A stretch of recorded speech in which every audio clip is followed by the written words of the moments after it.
The word for today is law. We think of law as a series of edicts laid down by the government that determine what is acceptable behavior in our society.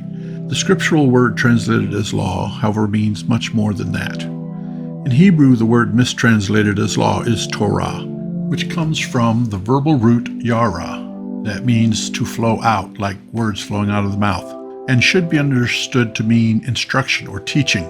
The actual word for law in Hebrew is chok, but it is usually translated as statute. Any individual law in the scripture is a chuk, or a mitzvah, which means command. But the word Torah encompasses all these words and includes every form of teaching, i.e., shadow pictures, patterns, parables, etc. The phrase Torah of Yahweh, or the Torah of Elohim, generally refers to the first 5 books of the Bible, but should be understood to include the entirety of his word.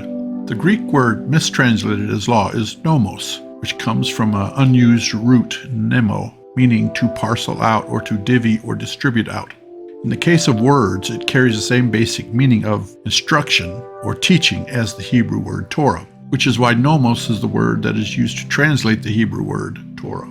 It is important to understand that when nomos, or some variant of it, is used in the Messianic writings or New Testament, it is a specific reference to the Hebrew word Torah. Thus, it is a reference to the entirety of the Torah or law given by Yah through Moses to the people of Israel. Note, the words Torah and nomos simply mean teaching or instruction. There are different kinds of teaching in the word.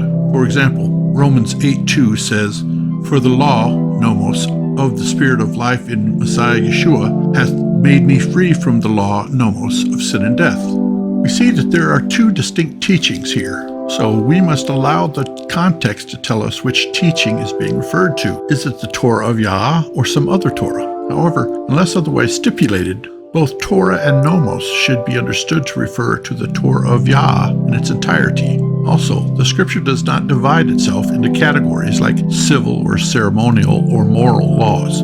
Men have made these distinctions, and in doing so have confused the simple teaching of scripture. In conclusion, just remember that any time the scripture, either in the Tanakh or in the Messianic writings, uses the word Torah or nomos, it almost always refers to all that has flowed out of the mouth of Yah, his word in its entirety, unless the context identifies it otherwise.